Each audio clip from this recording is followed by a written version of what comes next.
Hey guys, I just wanted to put out something here real quick. It's always good, especially this summer. It's still hot. Leave a little bit gap right here. Open your window just a little bit tiny.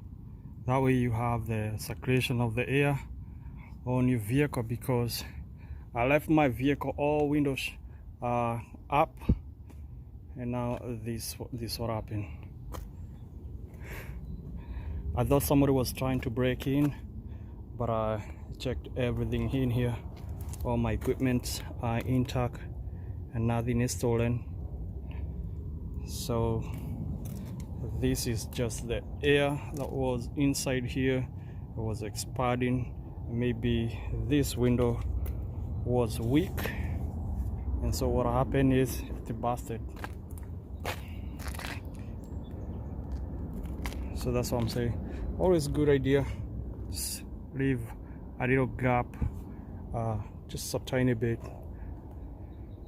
Just wanted to put it out there.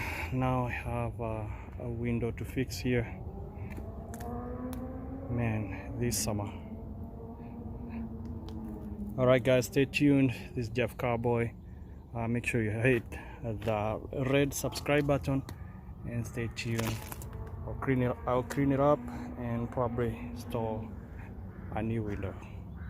We'll see how it goes. Stay tuned.